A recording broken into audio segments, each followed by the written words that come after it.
Olá, boa noite. Está no ar mais um Vida em Conexão. E a história de hoje é com a Daniele Simonin. Então chegou numa fase que eu orei e falei o seguinte: Senhor, eu tenho um amor dentro de mim que não cabe só para mim. Uma história linda, de fé, superação, que vocês vão se identificar com ela. Não saiam daí.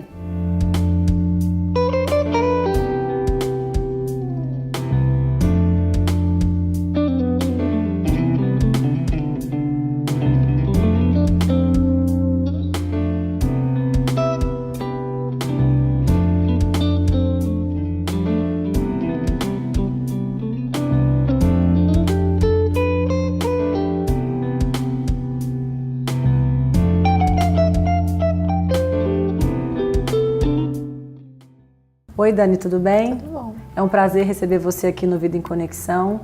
E a gente está aqui essa noite para conversar um pouco sobre a sua história.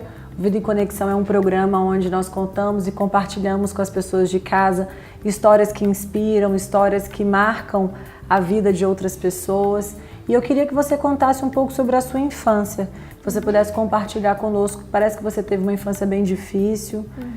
Você veio de pais separados, né? Exato. E passou por algumas dificuldades financeiras. Me conta um pouco sobre isso, como é que foi? Sim, a minha infância foi muito alegre, né? Como eu tinha uma família muito amorosa, com muitos tios, meus avós por perto, embora os meus pais fossem separados, então eu tinha um apoio, um suporte familiar muito bom. Né? Mas eu cresci na zona portuária do Rio de Janeiro, depois um pouquinho mais velha eu fui para a zona norte, mas na periferia, que a gente consideraria periferia aqui.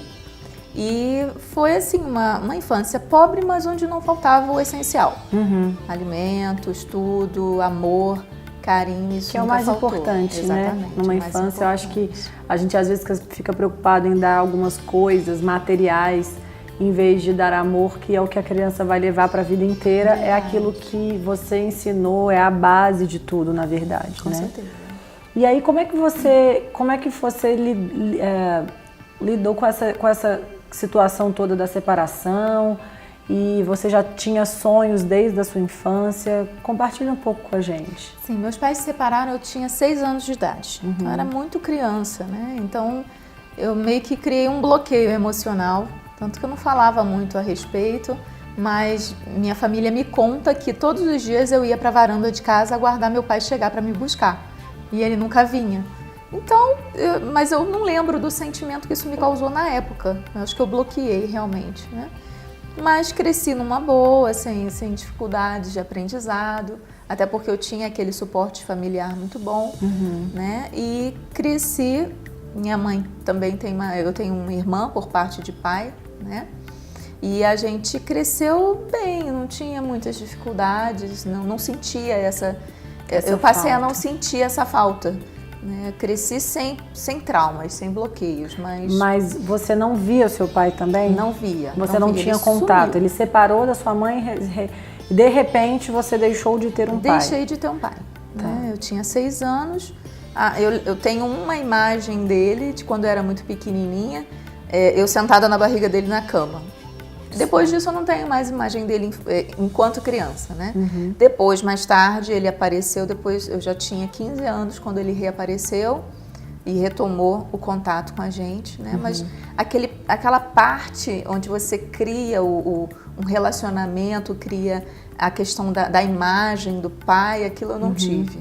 Uma referência, Uma né? referência, eu não tive. Minha referência era meu avô. Certo. E desde cedo, desde criança, você já gostava de música.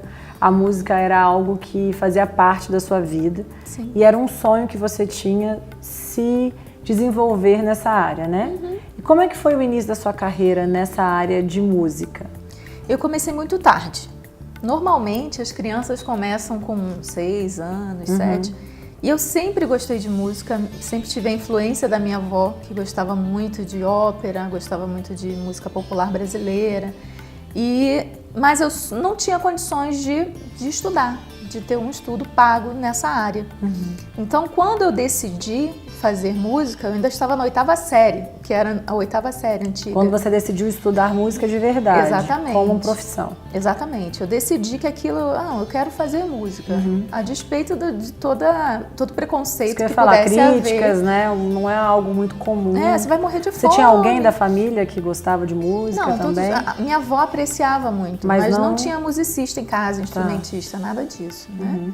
Então, a despeito das dificuldades que eu vislumbrava, né? Porque a carreira de música é uma carreira muito restrita, eu decidi que eu queria. Não, eu quero fazer música e eu vou estudar. Então, eu comecei já muito tarde, já com uns 13, 14 anos a estudar, focada na questão de me formar em música e dar aula de música. Determinada você, Isso, porque eu sabia que eu não queria ficar na estante que a gente fala, né? Ficar na orquestra. Eu não queria isso.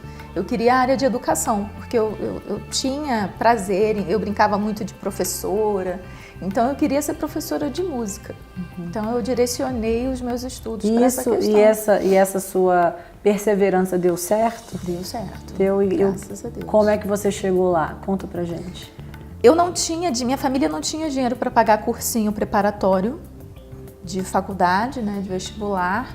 Então eu tive que me esforçar. Né? Eu pude, a minha família com algum esforço e depois também com a ajuda do meu pai, que já tinha retornado à minha vida, me ajudaram a pagar um cursinho preparatório. Pagaram para mim. Não era o melhor cursinho, mas era o que eu tinha ali. Eu tinha que fazer daquela ferramenta a melhor coisa que eu tinha na mão. Então eu passei a me dedicar estritamente àquilo. E passei para 2 das melhores universidades do Rio de Janeiro. Que legal. Universidades públicas. Então eu tive a possibilidade de optar pela universidade que eu queria estudar. Que bom. E porque assim, eu sempre gosto aqui no programa, enquanto eu estou conversando com o entrevistado, passar para as pessoas de casa uma lição de vida, né?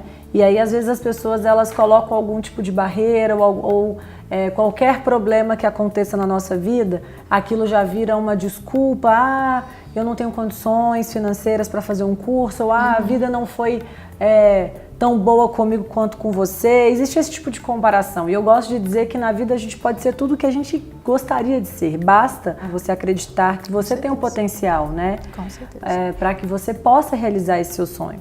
Então eu já entrevistei pessoas de várias áreas, onde pessoas muito bem-sucedidas em todas as áreas, todas eu perguntei qual é o segredo do sucesso. Elas falaram, olha, o segredo do sucesso é você acreditar em você mesmo, é você conhecer o seu potencial, né? E nunca desistir. E nunca desistir. Então você também está mostrando pra gente que todo esse esforço, toda essa dificuldade que você passou não foram circunstâncias que te deixaram abater, vamos dizer assim, né? Com certeza. E mesmo com todas essas dificuldades que você contou pra gente, que você passou até, né, você, na verdade, viveu uma vida difícil, mas com bastante amor, teve a separação dos seus pais e essa ausência do pai, que é muito importante na infância de uma criança, essa referência do pai, né? E aí depois você teve esse reencontro, e aí logo em seguida você falou sobre a questão de ter conseguido estudar e, enfim, trabalhar na área que você queria. Depois do break, a gente vai dar uma pausa, eu queria que você me falasse sobre algumas dificuldades na área sentimental. Mas a Dani vai responder depois do break, a gente já volta com Vida em Conexão.